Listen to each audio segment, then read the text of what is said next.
انت الفيديو ده المفروض يكون الفيديو اللي انا هقول لك فيه التمرينه اللي اهم البنش والظهر. انت كشاب معاصر في الزمن اللي احنا فيه اهم حاجه عندك شكلك.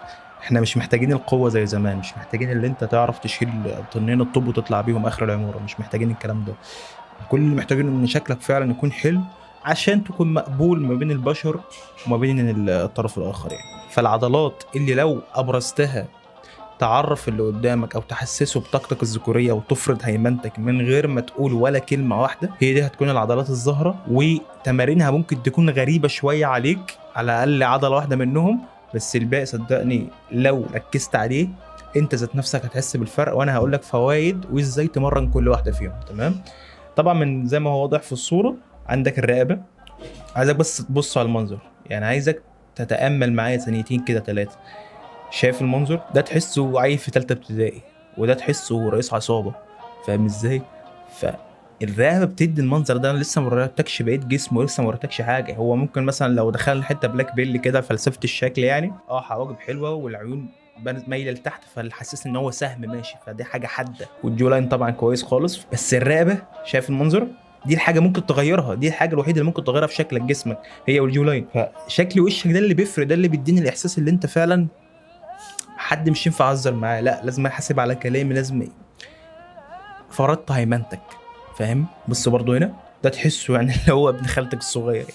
ده تاني اللي هو ذكر كده ومبتسم وكل حاجه، مع انه مبتسم مش مبين اي تهديد زي الشكل الاول، بس لا برضو اللي هو ايه، هو مديك الوش الحلو فما تزعلوش. شايف تايسون ما شاء الله؟ ده كان بيتمرن تمرين، انا هحط لك الفيديو بتاعها لازم تشوفه. دي خطر جدا يعني، دي مش ينفع تعملها عشان انت مثلا اغلب الناس دلوقتي اتقل من ان رقبتها تتحمل الوزن ده كله على جسمها. هو بيعملها بوزن جسمه، بس هو ما شاء الله عليه وهو ملاكم فهو مستحمل الكلام ده، وجيناته حلوه، جيناته حلوه. انت ممكن ناس كتير ما تعرفش توصل الحاجات دي، رقبته قصيره وفي قابليه ان هي الميلوستاتين بتاعه قليل. كل ما الميلوستاتين بيقل كل ما قابليه الجسم انه يبني عضلات بتبقى اكبر حتى لو متحركش، فهي في الناس السمراء بتبقى اكتر بكتير يعني. شايف المنظر هنا؟ شايف المنظر؟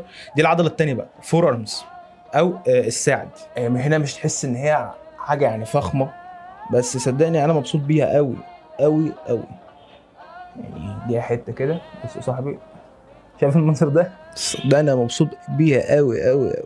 انا ممكن ما تحسش ان الفرق شاسع واللي هو انت بتوريني ايه، لا بجد المنظر ده مش لازم يكون الاكبر بالنسبه لي، عشان انا جسمي لو شلت كل الدهون اللي فيه، وانا شغال على كده دلوقتي الحمد لله، بعمل كاتنج وماشي زي الفل، مش باكل اي حاجه فيها سكر غير الفاكهه.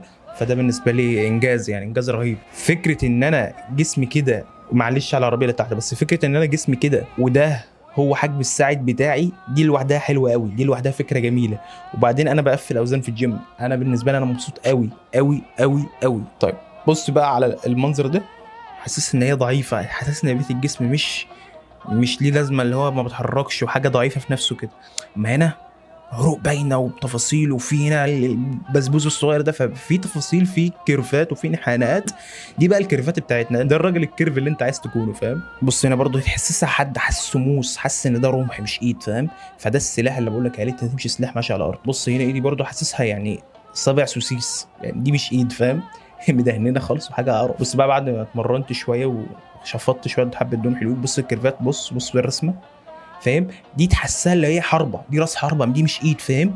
فده بيدي الاحساس والمنظر. حتى هنا ده البيك بتاعي في الفور ارم دلوقتي، ده بالنسبه لي كويس قوي عشان انا اصلا مش طويل، فجسمي اللي هو مش هيبان كبير قوي. فاهم؟ ازاي تكبرهم بقى؟ في تمارين كتير هفهمك القصه دي بسرعه، بس انت اهم حاجه تركز على التمارين الحره الحره الحره، الحاجات اللي ممكن تتحرك بيها، مش حجمك بوزن ومش مركز على عضله واحده. هي بتشتغل على اكتر من عضله، مش بتعرف تعزل العضله اللي انت عايز تشتغل عليها بس في نفس الوقت تعرف تشتغل على العضلات التانية. فانت ممكن تدخل تراي وباي وبتاع مع تمرينه واحده، ظبط الكلام ده بجد هتستفاد، بجد هتلاقي تطور رهيب يعني. الراجل ده في الفيديو بتاعه بيتكلم ان هو تقريبا ما بيتمرنش يوم مخصوص للفور ارم او الساعد، هو بس مجرد ان هو بيركز عليها في كل حاجه بيعملها، وهو مركز على ان هو يعمل بول ابس لو عقله، ويعمل حاجات كتير بتشغل اكتر من عضله وهو بيلعب تمرينه معينه. فده بيديله التاثير ده مع الوقت وبسرعه، وهو من غير ما يحس بيه، من غير ما يخصص له وقت مخصوص ليه. فاهمني؟ فالتمارين الحره هتبقى تحفه لاي حاجه، بس الرقبه مش هينفع تدمجها في اي حاجه تقريبا غير الكتف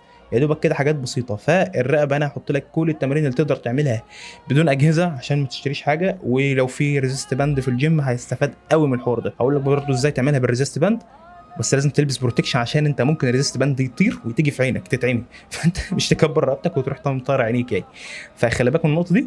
وهي خطر شويه، مش لازم تدقل فيها خالص. هي بتكبر بسرعه، ولما بتكبر بسرعه مجرى الدم بيوسع، فالهرمونات بتروح لجسمك اسهل، وتفكيرك ونومك بيبقى احسن، في كل حاجه بتبقى حلوه. كبر رقبتك، دي فايدتها الصحيه وفايدتها الشكليه فظيعه. وكل حاجه هتساعدك في حوار الفي تيبر بقى، اللي هو الشكل اللي ببقى عامل كده والوسط رفيع شويه. يعني دي مش احسن حاجه الوسط الرفيع دي اليومين دول. انا هقول لك ليه في فيديوهات جايه، ان كل الناس بتقول لك لازم وسطك يبقى رفيع، لازم وسطك يبقى رفيع. بجد لا. مثلا لو بصيت على الشكل ده من غير ما اوريك باقي جسمه، انت لما تبص على رقبته بس هتقول لا، ايه الواد العبيط ده، فاهم؟ هو كده كده عبيط يعني، بس من غير ما اوريك باقي جسمه اللي هو مين ده، فاهم؟ بس لما تشوف باقي جسمه عامل عضلات وعامل شغل حلو وعنده سكس باك والدنيا جميله، فاهم؟ حتى الفورم بتاعته مش كبيره، بس الشكل العام متناسق مع بعضه، وفي عضلاته كويس، عامل كتله عضله كويس. بس رقبته لو بصيت على راسه بس ما تحسش بالكلام ده. اما لما تبص هنا من غير ما تشوف باقي جسمه، ده لو لمسته هيعورني، فاهم؟ نفس الكلام في مايك تايسون، انت تخاف من وشه بس هو بيبص عليك، فاهم؟ فدي حاجه فظيعه، دي حاجه مش ينفع تستهين بيها خالص، مش ينفع تقل بيها. ودي العضلات اللي بتبقى بارزه دايما من الهدوم. انت لو لبست تيشيرت ولا اي حاجه، دي الحاجات اللي هتبان منها، فاهم؟ ما تركزش قوي على التراي والباقي والحاجات دي، ركز على الفرار، وطبعا ركز على باقي العضلات. بس دول مهمولين، دول مهمشين بالنسبه للجماويه والناس اللي احنا شغالين معاهم اليومين دول. فخلي بالك من القصص دي. وانا هحط لك كل اللينكات اللي بلاي ليست اللي انا بمشي عليها شخصيا عشان وقت الفيديو. كل التمارين اللي تقدر تعملها عربي وانجليزي، واحلى حاجه وصل لها العلم، واحلى حاجه بتجيب منتجه بسرعه، واكتر حاجه مش بتاخد مجهود، هحطها لك تحت. وممكن اعمل عليها فيديو لو لقيت الحاجات مش واضحه ولقيت كومنتات مش واضحه قوي. تمام، يلا.